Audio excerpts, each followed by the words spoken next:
It's Paula. Welcome back. Playing in my B6 today, putting some stickers in, setting some things up.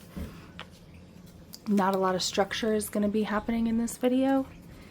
My house is full of people for Christmas related things, and we're all just kind of sitting around, and so I'm jumping in here. So I will likely speed you through this and come back and you'll hear voiceover Paula. So enjoy whatever kind of chaos this leads to. Hello. So this is voiceover Paula here, and I do apologize. I'm recording this in the vehicle because poor planning on my end, and so I do apologize if that is obvious or a huge issue for you. I will not be offended if that isn't for you, and it's time for you to head out. And so I am, for the most part in this book, I am in my B6 weekly duo from just Scribble. Occasionally you will see me pull my Wonderland222 A6 down from where it is to pop a sticker in as I find a sticker or something in the sticker book that I think will be good or fit there, or I know that I need something for that particular situation. So you'll see that from time to time. This is how I've kind of decided I'm going to do this weekly layout here, where I'm dividing, well, I guess there I was just showing that the no school day goes, or the no school sticker goes all the way through that week. My kids are off for Christmas break that whole week, but I have the horizontal portion divided. I'm going to do something with, I think, my meals or food tracking in the left portion of that horizontal box, and then like where I have the no school sticker and where I have the holiday sticker is going to be just kind of a general, like a week at a glance overview of schedule things for my kids. Again, no school, this or that. Then maybe less of that stuff will have to go on my actual hourly schedule. Anyway, both of my phones rang at the same time, so I had to deal with that. I apologize. But I think what I was talking about was just what I'm planning to do with that horizontal page, really at a glance, the big things that I need to know. No school days, holidays, big events at school, a meeting, that kind of thing.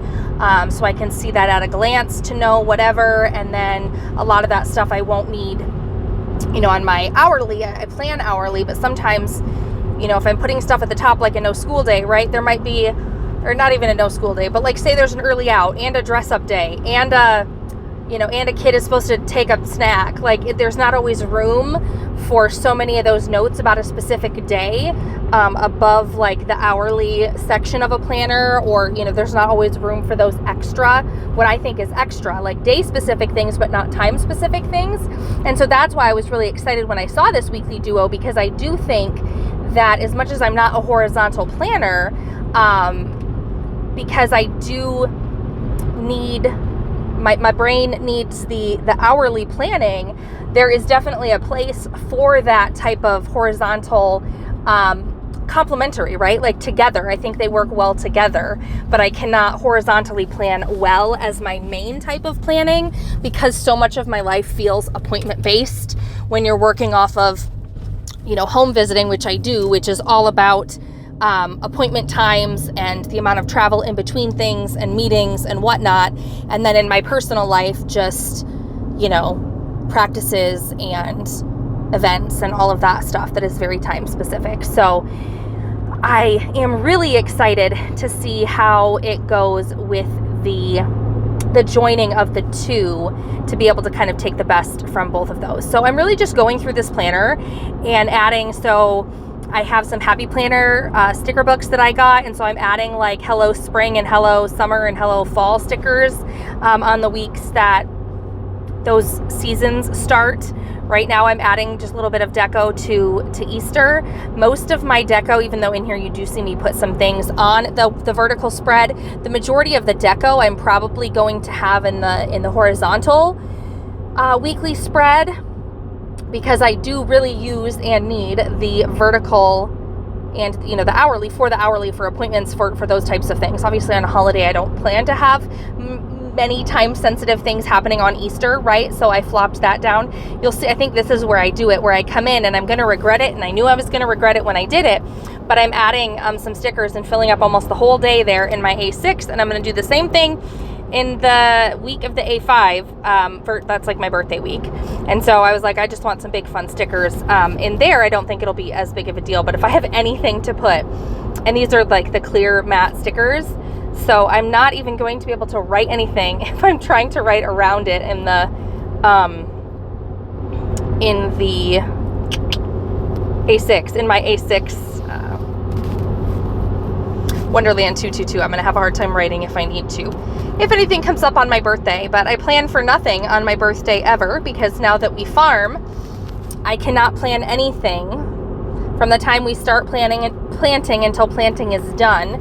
And I think last year has been the only year since we've started farming, which was in 2020. So last year was year 6. It's the only year that he has not been in the field on my birthday.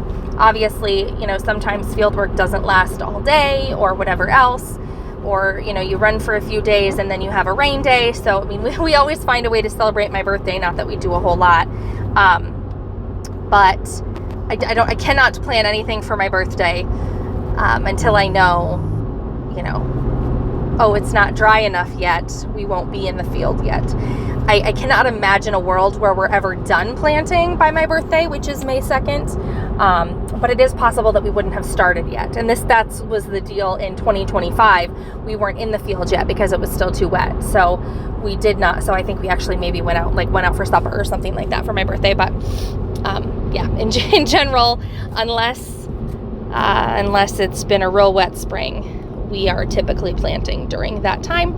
So yeah, I'm just going through, and I don't know, like I said, I was sitting down here and just given the opportunity to play in my planners. I didn't have a whole lot of other things going on. My in-laws were here and they were just like hanging out with my kids, and I just like to sort of take some time and space on my own, because, you know, I just didn't feel like there was much reason for me to be sitting up in that main area.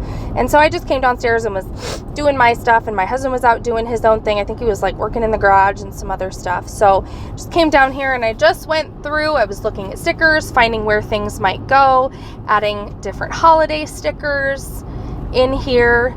I cannot, for whatever reason, wait until those times get here to be able to put the stuff in. I am forever compelled to get in and sticker them up and set them up sooner. It motivates me, it makes me happy, I enjoy it. And so that is what I'm doing here. I am frankly worried about the paper. I don't know why. The paper is fine. It's absolutely fine. It writes nicely. There isn't bleed through. There isn't much ghosting at all as compared to the Tomoe River paper previously, or even like the Sanzin, right? It's not yet getting crinkly when we write on it. It doesn't feel like, it just feels thicker than that. I know that there are some people upset about Wonderland222's paper this year. We don't really know where it's from. Or maybe someone found out where it's from. Anyway, I don't know what it is. But I really like it in my A6. I know that it's different than what they had previously, but I'm really enjoying writing on it. And this paper in the Just Scribble is very different. I believe this is the Cosmo Air Light. And did that get renamed to B7 paper? Is that what's in this planner, I think? And so far I have no complaints at all about it. It's definitely not Tomoe River paper, and so I'm a little nervous about what it's going to be like to be in it. It does take a long time for things to dry on it. That has been my biggest gripe so far. They sent the blotter paper, and I am embarrassed to admit how long it took me to realize that's what that paper was, and so I do put that in as I'm flipping through and after I write things.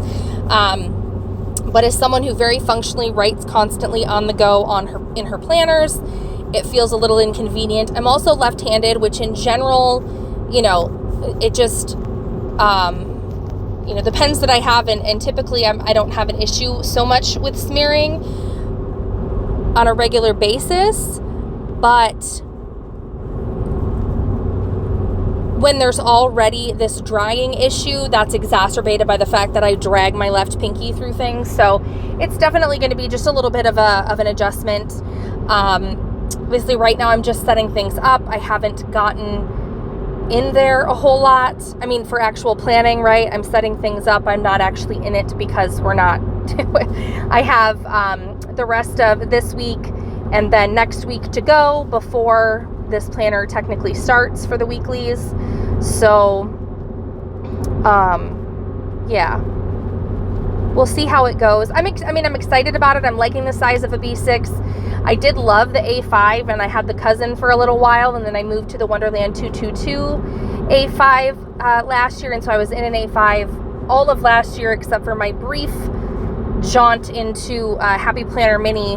But otherwise, I mean, I really like the A5 size, but I realized how big it was, you know, by the end of the year. I couldn't easily shove it in a purse. I like it for its writing space. I write large. I'm capable of writing smaller. I don't like to. All of that kind of stuff. So as I've been really getting into this B6, it really feels good in hand. It doesn't feel too big, but it definitely feels like there's enough space for what I would need to write in there. In my A6, I love the size of it because it's tiny, it's portable, and I can shove it in my purse, but I'm very aware that I have to abbreviate or shorten, you know, not like literal abbreviation, but I have to abbreviate all writing to make things fit into that, which is okay for a small on-the-go type of planner. But I knew that probably wouldn't be enough for everything for the entire year. And so when this B6 became when I heard about the weekly duo and the layout that it was, I thought, gosh, this might just be something that will work really well for me. And so, again, it will take some time. I'm adding paydays right now. Like, this is just random, right? I go through and just add all of this stuff for the year. Something like paydays, which, I mean, I guess if our jobs change, but in general, like, our paydays are our paydays and will remain so. And so, yeah, I'm flipping through trying to figure out which paydays, which ones. I started with some months and then I went backwards and then I went forwards and then I got a little bit lost. And so I was having to, and on here, right, so you have to flip 2 pages to flip 1 week. And so I was getting, confused by how many pages I had flipped and which week I was at. So I was double checking a lot as I'm not used to having to flip so many pages to get through a month, if that makes sense. So just adjusting to the fact that it is the 2 separate layouts per week. What's going in here? I think I have some tiny holidays that I decided to put down. Oh, nope, now I'm checking. Don't know what I'm doing. I was looking. I had to look and see when my paydays were. We're back to paydays. I got confused because I thought I was almost out of payday stickers. And so I was just putting random ones from freebies on the monthlies. And then I got into my sticker book and realized I had these tiny Planner Kate dollar signs with a heart that are right there, that are perfect for the monthly because they're so little. They fit really easily. And then the bigger ones I was putting in the weekly section, but I had kind of forgotten about the dollar sign ones. And so I had used random ones on the month that took up a lot of room. And I said, hey, in these sizes, I'm already limited in how big my monthly boxes are. I do not want to further impede my space by putting a big payday sticker in there taking up the entire day. So then I went back and changed them. I have every month some kind of, I really like the seasonal washies or something that fits the theme in general of the holiday, what have you. I try really hard. I struggle with January, February, and June for whatever reason. Those are the months I have a hard time. So I'm taking these big dollar sign stickers off that were on, I think maybe a Mandy Lynn Plans freebie that I really liked, but I put them on the weeklies where there's more room, moved to the minis there, like I said.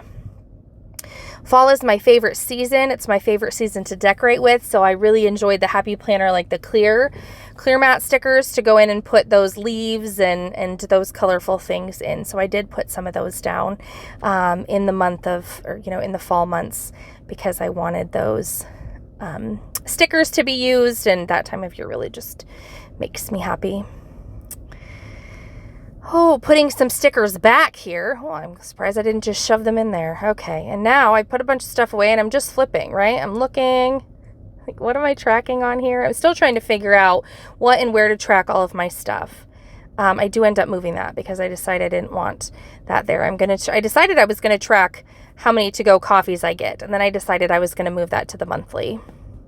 That would make more sense than doing it in the whole like Calendex section, which is where I'm going to, what am I doing there? Weather and just a year at a glance type holidays. Anyway, kid snapshot, I'm setting this up for like something, you know, an achievement for that month, their current measurements and sizes that they're in, maybe their favorite food. I just put a bunch of different icons on there and thought I would do just a little bit of a snapshot or an update about my kids each month throughout the year. This is the spread that's between the monthly and when the weeklies start in that month. And so I'm going to do that. And there I'm going to be tracking, I think I got this idea from my Dandelion Diaries, but I'm going to track rain and snow with a dot marker in the Calendex section along with the temperatures. So I really appreciate you guys watching and sticking with me through this video, and we'll see you in the next one. Bye.